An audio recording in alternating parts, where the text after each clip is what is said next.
और बुलेटिन में हम सबसे पहले बात करेंगे महाराष्ट्र की सियासत की। महाराष्ट्र की सियासत से जुड़ी बड़ी खबर है। राजभवन पहुंचे हैं अजीत पवार, एकनाथ शिंदे भी पहुंचे हुए हैं राजभवन। अजीत पवार के साथ मौजूद हैं उनके कई समर्थक विधायक। अजीत पवार राज्यपाल से मिलने के लिए पहुंचे हैं राजभवन। नेता प्रतिपक्ष का पद छोड़ सकते हैं अजीत पवार, ये एक बड़ी खबर निकलकर सामने आ रही है। बीजेपी शिवसेना सरकार में शामिल हो सकते हैं अजीत।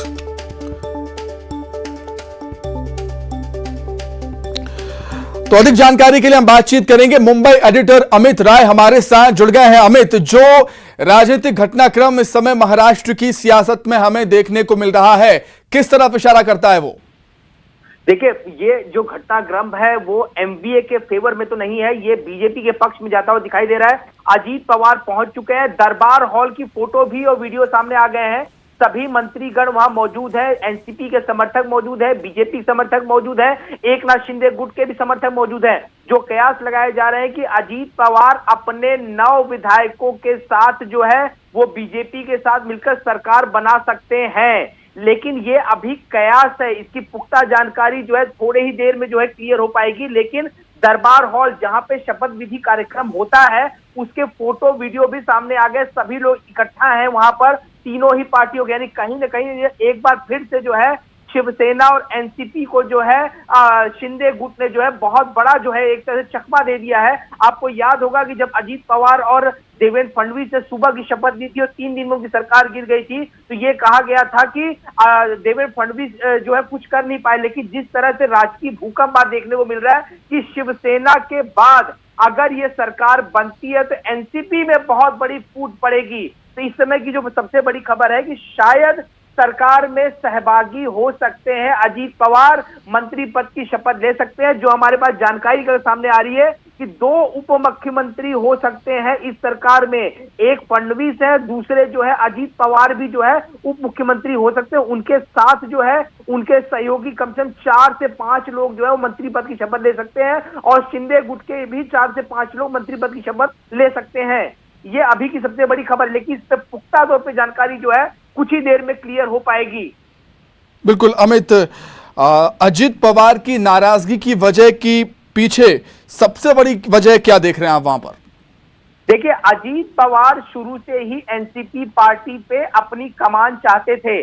अभी आपने देखा होगा कुछ ही दिन पहले राष्ट्रीय अध्यक्ष पद से शरद पवार ने इस्तीफा दिया, उसके बाद से कई सारे कयास लगाए गए, लोगों ने मनाने की कोशिश की, 3-4 दिनों तक लगातार बैठक चली और बैठक के बाद शरद पवार मान गए। लेकिन उन्होंने 2 कार्याध्यक्ष बनाए अपनी पार्टी में, एक बनाया उन्होंने सुप्रिया सुले को, अपनी बेटी को, दूसरा बनाया उन्होंने प्रफुल्ल पटेल को। और महाराष्ट्र विधान सभा की जो विपक्षी पद नेता का पद है अजीत पवार का वही रखा, यानी उन्हें बड़ा पद नहीं दिया गया। तो कहीं ना कहीं अजीत पवार नाराज चल रहे थे पूरे दिनों से और ये कयास लगाए जा रहे थे कई दिनों से शायद बीजेपी के साथ जा सकते हैं। शायद वो घड़ी अभी आ चुकी है, कुछ ही देर में सब कुछ क्लियर हो जाएगा। बिल्कुल अमित, शरद पवार की हम बात करें तो राजनीतिक चाणक्य उनको कहा जाता है और इस तरह के मैनेजमेंट करने में वो काफी माहिर हैं, लेकिन लगता है कि अपने भतीजे को संभालने में कामयाब नहीं हो पाए वो इस बार।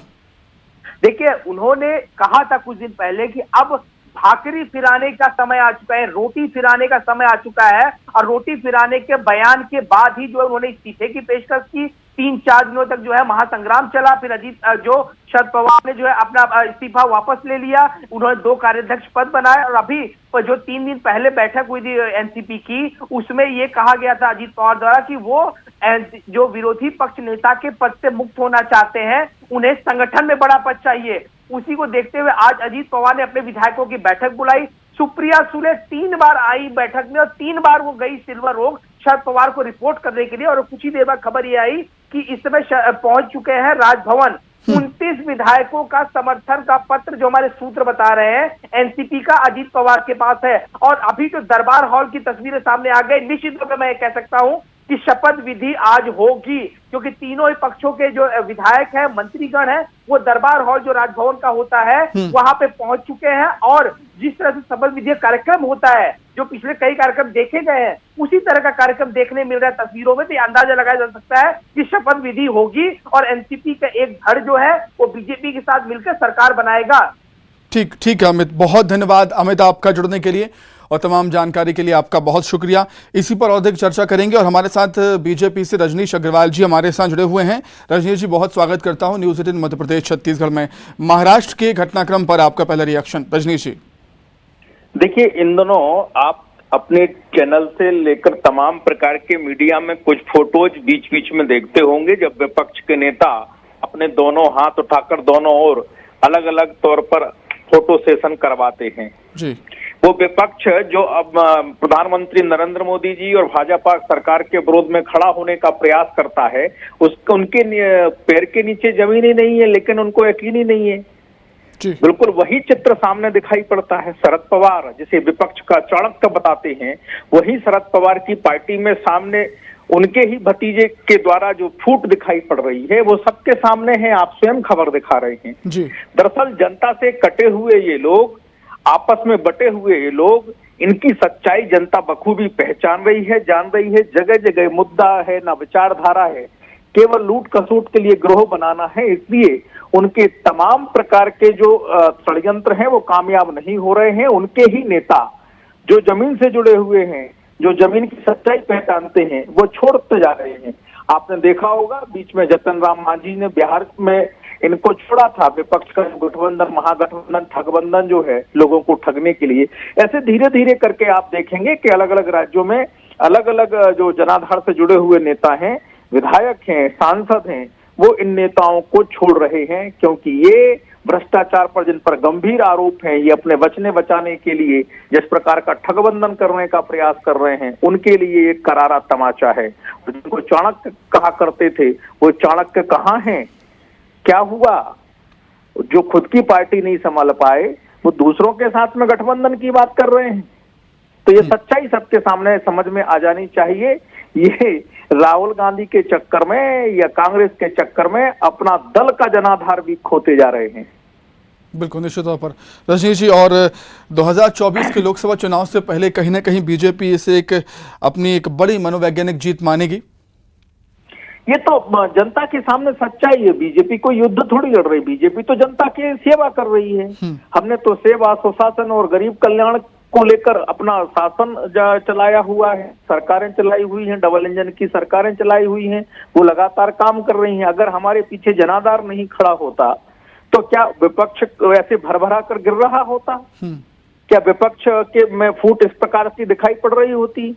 अगर जनता हमारे आशीर्वाद नहीं दे रही होती, जनता प्रधानमंत्री मोदी जी को पसंद नहीं कर रही होती, तो ये कहीं और होते। तो ये सच्चाई है, जमीन की सच्चाई है कि पूरा विपक्ष भरभरा कर गिरने वाला है, और जो ठगबंधन के लोग हैं वही केवल जो भ्रष्टाचार में लिप्त हैं और आपस में बचने बचाने का काम करने वाले हैं, वही आपस में एक दूसरे के हाथ पकड़कर फोटो खिंचाते रहेंगे। बिल्कुल। और रजनीश जी, अजीत पवार और शरद पवार के बीच जो भी विवाद हो वो ठीक है, लेकिन जब भी ऐसे राजनीतिक घटनाक्रम बनते हैं तो कहीं ना कहीं विपक्ष आप पर हमलावर होता है कि बीजेपी खरीद फरोख्त की राजनीति करती है। ये तो अपनी कमी को बचाने का प्रयास करते हैं। ये तो अपने जनाधार जो खो रहे हैं उससे ध्यान भटकाने का प्रयास करते हैं। आप सबको पता है, दर्शकों को पता है कि उनकी पार्टी में क्या चल रहा है, किस प्रकार से वो अपनी पार्टी को चला रहे हैं, किस प्रकार से अजीत पवार के साथ में वहां भेदभाव उपेक्षा हुई, किसी से छिपा हुआ थोड़ी है। ये सबने देखा है और ये सबको पता है। अब कांग्रेस क्या कहती है, विपक्ष के बाकी दल क्या कहते हैं, वो अपनी खींच निकालने का काम कर रहे हैं, ये सब जानते हैं। सबको पता है कि विपक्ष के नेता लकीर पीटने का काम करते हैं इस प्रकार के घटिया आरोप लगाने पर, क्योंकि जो अजीत पवार कल तक उनके साथ में थे तो सच्चे थे और अच्छे थे, आज वो बेकाबू हो गए। तो मुझे लगता है कि जनता इनकी असलियत पहचानती है। जो ये विपक्ष के नेता इस प्रकार के घटिया आरोप लगाते हैं उसमें इनका कहीं साख बची नहीं है। ये केवल और केवल लकीर पीटने का काम करते। यही मैं कह रहा हूं कि हर राज्य में जो जनता से जुड़ा हुआ है वो विपक्ष का नेता अपनी पार्टी छोड़ रहा है, भाजपा को अपना रहा है। आप देखते जाइए, जगह जगह आपको ऐसे उदाहरण दिखाई पड़ेंगे। बिल्कुल रजनीश जी, मैं चाहूंगा आप हमारे साथ बने रहिए। दर्शकों को हम तस्वीरें दिखा दें। राजभवन की तस्वीरें आप देख सकते हैं। अजीत पवार अपने समर्थक विधायकों के साथ पहुंच चुके हैं राजभवन। उनके साथ एकनाथ शिंदे भी मौजूद हैं और अजीत पवार डिप्टी सीएम बन सकते हैं। ये एक बड़ी खबर निकलकर सामने आ रही है कि अजीत पवार डिप्टी सीएम बन सकते हैं और शपथ ग्रहण भी आज ही होगा, ऐसी भी खबरें निकलकर सामने आ रही हैं। तो एक बहुत बड़ा उलटफेर हम कहेंगे महाराष्ट्र की सियासत में हमें देखने को मिल रहा है। इस समय अजीत पवार के साथ कई विधायक मौजूद हैं और सभी ने राजभवन का रुख कर लिया है और मुंबई राजभवन से आप लाइव तस्वीरें इस समय टीवी स्क्रीन पर देख रहे हैं। कई विधायक उनके साथ मौजूद हैं और दिलीप वलसे पाटिल, हसन मुशफिर, छगन भुजबल, किरण लहमाटे, नीलेश लंके, धनंजय मुंडे ऐसे कई विधायक हैं जो कि अजीत पवार के साथ वहां पर मौजूद हैं, राजभवन पहुंचे हुए हैं। एकनाथ शिंदे भी उनके साथ मौजूद हैं और अजीत पवार डिप्टी सीएम बन सकते हैं, ये भी एक बड़ी खबर निकलकर सामने आई है। तो चलिए, रजनीश जी हमारे साथ बने हुए हैं और कांग्रेस की तरफ से जीतू पटवारी जी हमारे साथ जुड़ गए हैं। जीतू पटवारी जी, बहुत स्वागत करता हूं आपका न्यूज़ 18 मध्य प्रदेश छत्तीसगढ़ में। महाराष्ट्र में चल रहे राजनीतिक घटनाक्रम पर पहला रिएक्शन आपका, जीतू पटवारी जी। ऐसा है कि पहले तो क्लियरिटी है क्या कि ये महाराष्ट्र के घटनाक्रम में अजीत पवार और ये जो आप बता रहे हैं सच है, मेरे नॉलेज में नहीं है जी। और फिर भी अगर इस तरह की कोई घटना हो रही है तो ये समझ लें कि भारतीय जनता पार्टी का जो चरित्र है, लोकतंत्र को बार बार कलंकित करने का नरेंद्र मोदी ने नए भारत की जो परिकल्पना देश को दिखाई थी, उसमें लोकतांत्रिक मूल्यों का जितना बलात्कार और हनन हुआ ये किसी से छुपा हुआ नहीं है। तो मैं मानता हूं कि ऐसे में जिस तरीके की पूरी घटनाक्रम चल रही है, ये नरेंद्र मोदी देश में अराजकता और अलोकतांत्रिक करना चाहते हैं। इसको क्या समझे हम? अब जीतू पटवारी जी, बार बार कांग्रेस बीजेपी पर यही आरोप लगाती आई है, लेकिन जब अगर माना जाए कि देश की सियासी पृष्ठभूमि ऐसी ही है तो आपको भी और कहीं ना कहीं विपक्ष को भी तैयार रहना होगा इसी जंग में लड़ने के लिए, ऐसी ही जंग में लड़ने के लिए। जीतू जी, बिल्कुल रहना होगा जी, और हम करेंगे भी। सर मैं मानता हूँ कि ऐसे में जरा घटनाक्रम को महाराष्ट्र का क्या था क्या नहीं समझ के लीडरशिप होने दें जी। और ये शरद पवार की पार्टी का मामला है तो मैं एनसीपी का है ना जी। नहीं, लेकिन जीतू पटवारी जी, जो पूरा विपक्ष बीजेपी के खिलाफ एकजुट हुआ था, पटना में बैठक हुई थी, अभी शिमला में भी बैठक होनी, लगता हमारा फोन काट दिया है जीतू पटवारी जी ने और एक दो सवालों का जवाब दिया। उनका कहना है कि मुझे इस बारे में अभी जानकारी नहीं है और जैसा कि कांग्रेस बीजेपी पर आरोप लगाती आई है ऐसे राजनीतिक घटनाक्रम को लेकर, वैसे ही आरोप जीतू पटवारी जी लगा रहे हैं इस समय बीजेपी पर। रजनीश जी, आपसे सुना होगा जीतू पटवारी जी को कि वैसे ही आरोप आप पर फिर से लगा रहे हैं वो। रजनीश जी, था कि ये खींच है इन लोगों की, इनको पता ही नहीं है। जिस प्रकार के ये आरोप लगा रहे हैं, जिनकी पार्टी है उनके नेताओं ने नहीं लगाए, उनके राष्ट्रीय अध्यक्ष ने नहीं लगाए, उनके जो मालिक हैं पार्टी के शरद पवार जी, उन्होंने नहीं लगाए। तो ये बीच में ही अपना जबरन में टांग फंसाने की काम कर रहे हैं। ये जबरन के ही आरोप लगा रहे हैं क्योंकि सोच में घटिया राजनीति है, सोच में डर्टी पॉलिटिक्स है। ये सबको पता है कि उनके पार्टी में किस प्रकार से खलबली मची हुई थी, पदों को लेकर अलग अलग प्रकार से उपेक्षा और अपमान के आरोप अजीत पवार जी को लेकर लग रहे थे उनके नेतृत्व पर। ये सबको पता है, लंबे समय से ये मामला चल रहा है, आप लोग दिखा भी रहे हैं, लेकिन ये सच्चाई से वाकिफ नहीं होते ना। इसलिए मैंने कहा कि इनको यकीन ही नहीं होता कि नीचे इनकी जमीन नहीं बची है। वो जो जनाधार वाले नेता हैं वो उनको छोड़ रहे हैं और अलग अलग जो एक परिवार के तौर पर राजनीति चल रही है, परिवारवाद पर भी बड़ा तमाचा है। ये वंशवाद के आधार पर मेरा बारिश पर भी चिट्ठी पे मैंने जिसका नाम लिख दिया वही पार्टी का अध्यक्ष बनेगा। तो ये जो राजनीति है वो ये उस राजनीति को करारा तमाशा। ठीक है रजनीश जी, बहुत बहुत धन्यवाद, बहुत शुक्रिया रजनीश जी जुड़ने के लिए, तमाम बातचीत के लिए। तो हमारे साथ बीजेपी के विधायक रामेश्वर शर्मा जी भी जुड़ गए हैं। शर्मा जी, बहुत स्वागत करता हूं आपका न्यूज़ 18 मध्य प्रदेश छत्तीसगढ़ में। क्या कुछ कहेंगे रामेश्वर जी, जो पूरा विपक्ष पीएम मोदी के खिलाफ एकजुट हो रहा था, कह रहा था हम एक साथ है, लेकिन नजर नहीं आते वो?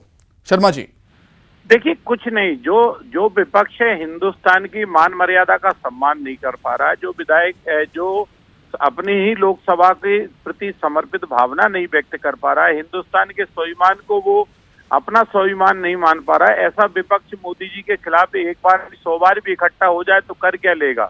मोदी जी के साथ तो देश की जनता है, राष्ट्रभक्त जनता है, देश के स्वाभिमानी लोग हैं जो मोदी जी को इसलिए चाहते हैं कि हिंदुस्तान का जो निशान है जो दुनिया में इस समय उड़ रहा है और पूरी दुनिया हिंदुस्तान के सामने झुक रही है, तो ये मोदी जी की सफलता है। जिन्हें हिंदुस्तान की प्रगति नहीं भा रही है वो मोदी जी के खिलाफ इकट्ठे हो रहे हैं, उससे कोई फर्क पड़ने वाला नहीं है। निश्चित तौर पर शर्मा जी, जब हमने जीतू पटवारी जी से बातचीत की तो उन्होंने इस घटनाक्रम को लेकर बीजेपी पर ही आरोप लगाए हैं लोकतंत्र की हत्या कर देने के। तो हम कह सकते हैं कि टूट एनसीपी में हो रही है लेकिन दर्द कांग्रेस को। शर्मा जी देखिए, दर्द तो सबको होगा, क्योंकि जो जिन दलों में जो स्वाभिमानी लोग हैं वो ज्यादा दिन तक उन दलों में नहीं रुक सकते जी। या तो वो उस दल में अपने आत्म सम्मान को गिरवी रख के उस दल में रहेंगे, अगर उनके अंदर जरा भी स्वाभिमान है या उनको लगता है कि उनकी योग्यता को नहीं आंका जा रहा है, या परिवारवाद जब उन पर वहां हावी हो गया और उनको निशाने पर ले लिया और वो अपने अस्तित्व को नहीं बचा पा रहे, तो ऐसे लोग लोकतंत्र की रक्षा के खातिर, खुद के स्वाभिमान के खातिर कहीं ना कहीं तो दल छोड़ना ही पड़ेगा उनको, क्योंकि ये जो जितने भी दल हैं ये परिवारवाद की निशानी है, ये राष्ट्रवाद की निशानी नहीं है। कांग्रेस भी परिवारवाद से ग्रसित है और जितनी जीतू पटवारी जी क्या बोलेंगे इस पर, जीतू पटवारी जी तो खुद उसके शिकार है। कमलनाथ के आगे जीतू पटवारी जी की क्या चलने वाली है? दिग्विजय सिंह जी के पुत्र के आगे जीतू पटवारी की क्या हैसियत है, मुझे बताइए। तो इसलिए जो बड़े घर और घराने हैं और उनके बेटा बेटियों के आगे कितने भी मेहनत करने वाले लोग, निश्चित तौर पर कहीं ना कहीं विपक्षी एकता पर भी ये चोट है जो महाराष्ट्र की सियासत में हो रहा है। शर्मा जी बहुत धन्यवाद आपका जुड़ने के लिए, तमाम बातचीत के लिए। तो बुलेटिन में फिलहाल इतना ही, नमस्कार।